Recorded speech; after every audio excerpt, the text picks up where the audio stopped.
Shalom and welcome to Simchat Yisrael. In this week's Besorah, Yeshua tells the parable of the sower and the 4 kinds of seed. Yeshua didn't invent parables. They were a popular teaching tool in Judaism in Yeshua's day. Hebrew is very literal and doesn't have many ways to describe abstract concepts like emotions and thoughts.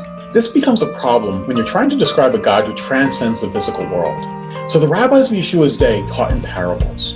They took complex spiritual concepts and taught them through simple, concrete stories that anyone could relate to. That's exactly what Yeshua does here. Ancient Israel was an agrarian society. If there was one thing that everybody could relate to, it was tending a garden. So Yeshua tells a story about a farmer who's planting seeds. And while he's very industrious, he's not a very discriminating farmer. He's throwing these seeds all over the place and they're landing in 4 different kinds of soil. And Yeshua describes what happens to the seed when it encounters these different soils. But after Yeshua is finished telling the story to the crowd, his disciples come to him and they ask him, "Why do you speak to the people in parables?" Before we begin, please take a moment to like this video and subscribe to the channel down below.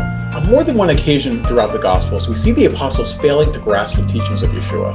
Often when he is done teaching, they will come to him for clarification. So they argue that if we apostles don't understand your teachings, what chance do any of these people have? Why speak in parables? Just tell these folks the plain meaning instead of dressing it up to some confusing story about dirt. The disciples have a point.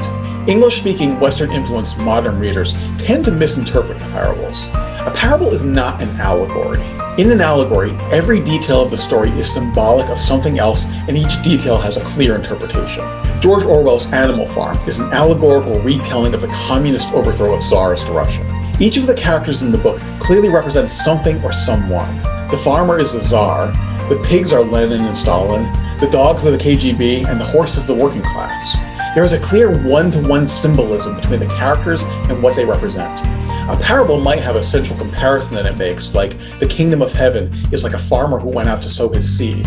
But overall, a parable is a simple story used to illustrate a spiritual lesson.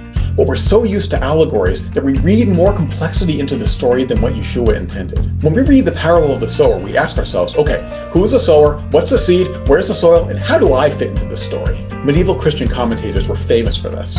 Augustine read the parable of the Good Samaritan and said the man who was robbed was Adam, the robbers are sin, the people who wouldn't help him are the Torah, the Good Samaritan is Jesus, the inn he takes him to is the gospel, the innkeeper is Paul, and it's a story about being a good neighbor. Whenever the parables are allegorized, the Jews wind up being the bad guys. So the apostles have a point.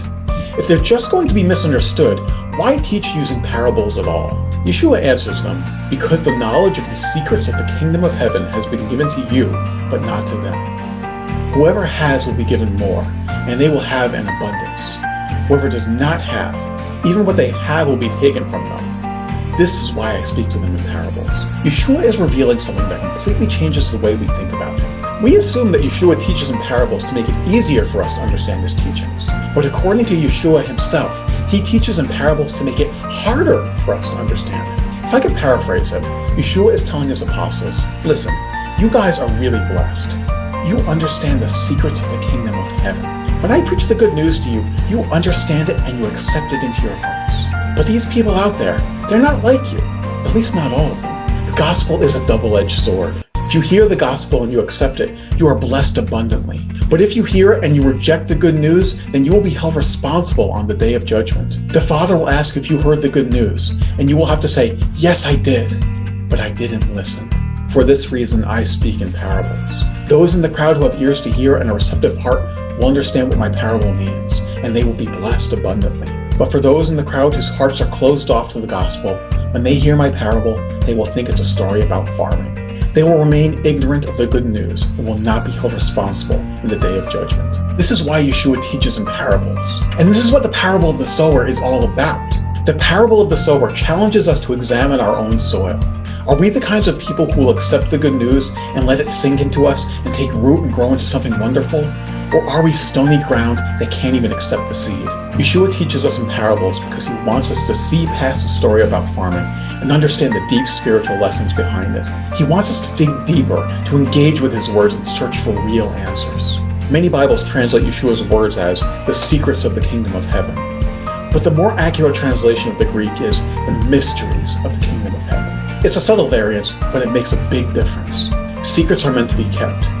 Mysteries are meant to be solved. Yeshua is not a keeper of secrets, but a revealer of mysteries to anyone who will lend him a listening ear. Shalom and thanks for watching.